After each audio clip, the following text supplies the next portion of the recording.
Hey guys, welcome back to Z World News. Today's article will be about the escalation of sanctions, the threat of removing Russia from the SWIFT system, and other topics related to Russia's situation. The article is from RT.com. Vicious sanctions are hurting Russia, but Moscow has plans to ditch U.S. dollar and axe dependency on West. Foreign Ministry tells RT. This is written by Gabriel Gavin in Moscow. Okay, so let's go ahead and get started with the article. Facing harsh economic measures imposed by Washington and its allies in Europe, Russia is working to cut Western influence out of its economy, Foreign Ministry spokeswoman Maria Zakharova said in an exclusive interview with RT. In April, U.S. President Joe Biden unveils a new package of sanctions against Russian businesses and officials, while at the same time effectively banning American financial institutions from buying shares in Russian sovereign debt. Officials in Washington described the restrictions as a proportional response to alleged meddling by Moscow in the 2020 U.S. presidential election, and assertions Russia was behind the colossal SolarWinds cyber espionage breach detected last year. The Kremlin has strongly denied both sets of claims. The UK and the EU have since rolled out their own sanctions, and there is talk in European capitals of more measures to come. Few moves have been as extreme, though, as the decision to target national debt bonds, which the White House says was designed to hit the country's economy while minimizing the impact on world markets. However, some economists claimed the package of measures was mostly symbolic, and the new rules could simply be circumvented if buyers still wanted to pick up shares in Russian debt. The characteristically blunt Zakharova told RT over the weekend that new economic barriers were having a complex negative impact on both Russian and Western economies. According to her, the price of playing out hostilities through the financial market is high, and estimates of the damage vary, but are well within the hundreds of billions of dollars.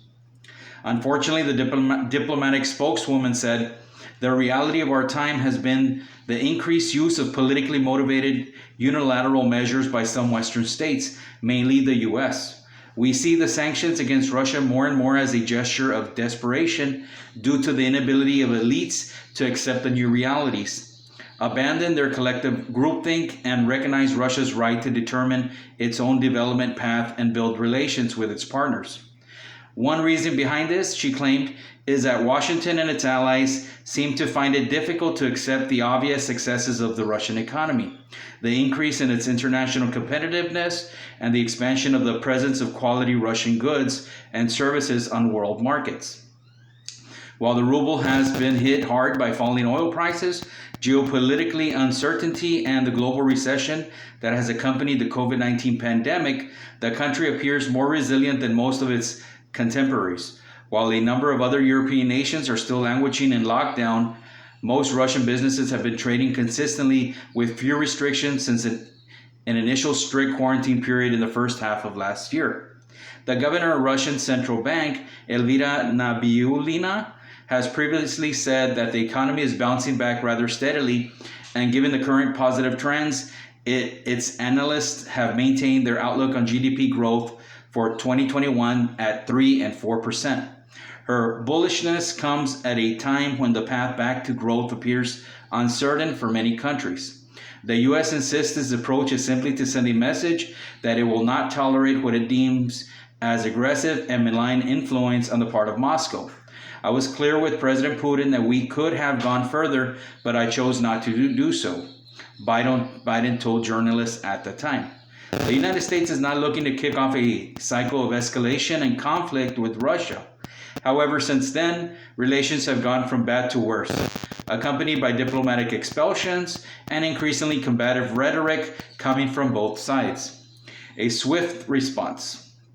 At the end of April, the EU Parliament passed a non-binding resolution in which representatives called for the harshest possible steps to be taken against Russia in the event of an all-out conflict with neighboring Ukraine. Tensions have risen rapidly in recent weeks over fierce fighting in the Donbass between Kiev's forces and those loyal to two self-declared breakaway republicans which have sought support from Moscow. In such a scenario, the members of the European Parliament behind the motion said imports of oil and gas from Russia to the EU should be immediately stopped. At the same time, the country should be excluded from the SWIFT payment system, and all assets in the EU of oligarchs close to the Russian authorities and their families in the EU need to be frozen and their visas canceled. SWIFT, a Belgium-based international transaction mechanism, is a cornerstone underpinning the vast majority of cross-border transactions, with more than 30 million financial messages moving through its networks each day. It's more or less like a Visa, MasterCard transactions with that program. Ukraine has previously issued a request for Moscow to lose the right to make use of the service, even without the kind of conflict described by the members of parliament. But Russia has warned that if implemented, disconnecting its businesses from SWIFT would be seen as an act of war, and it has expanded domestic alternatives to reduce the vulnerability to Western sanctions.